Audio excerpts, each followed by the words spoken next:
Salve, salve, nação tricolor. Bom, pessoal, vamos falar um pouco sobre o jogo do São Paulo, né, contra o Cruzeiro, esse empate.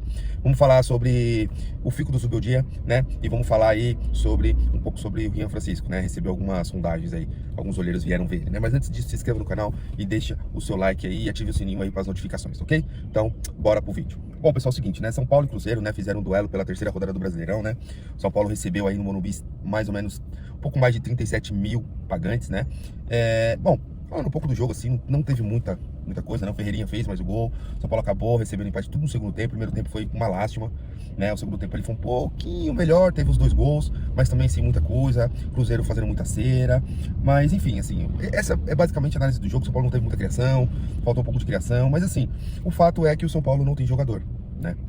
Tem pouca peça de reposição, tem poucas opções, né? O São Paulo não tem, assim, falando como um todo, o São Paulo tá com pouca opção de elenco, tá com pouca opção de variação tática, né? O São Paulo tava sem Arboleda, tava sem Caleri, tava sem Lucas, sem Oscar, sem Pablo Maia, sem o Luiz Gustavo até, né? Enfim, assim, o São Paulo não tinha primeiro volante, né?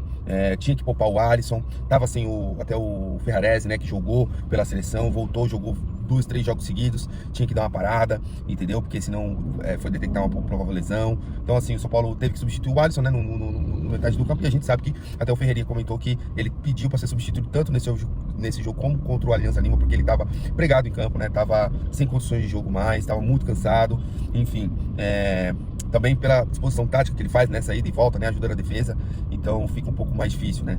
Então no banco do São Paulo não tinha tanta opção. Se você pega o banco do São Paulo e o banco do Cruzeiro, a gente vê a diferença, né. Então assim, o São Paulo entrou, o Rian Francisco entrou, o Alves entrou, o Rian Francisco até foi bem, né, o Ferreira entrou também, mas o Ferreira também acusou um pouco de cansaço também não vinha jogando, então acabou acusando um pouco de cansaço ali, por conta da função também que faz.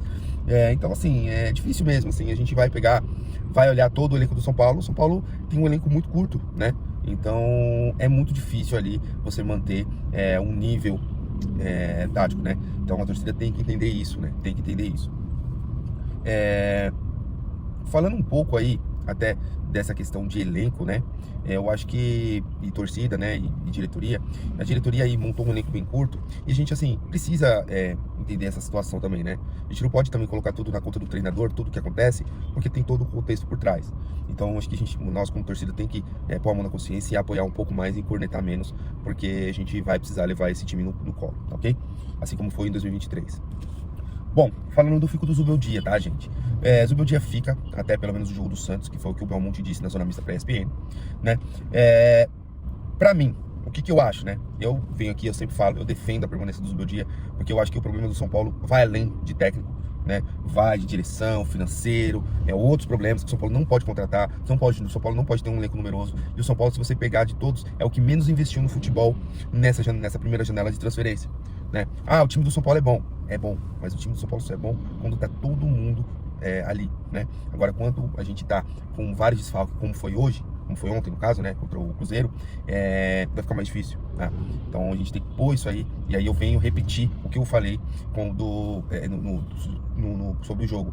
Nós temos que apoiar mais o time do São Paulo, né, e cornetar menos, porque o São Paulo não tem opção e não tem dinheiro para investir, né? A gente vai ter que levar no colo esses caras, né? Bom, falar um pouco do Rian Francisco, tá? E o Rian Francisco teve aí essas suas minutagens e tal, e vieram olheiros aí do Montpellier, do PSG, e se eu não me engano foi do Mônaco, tá?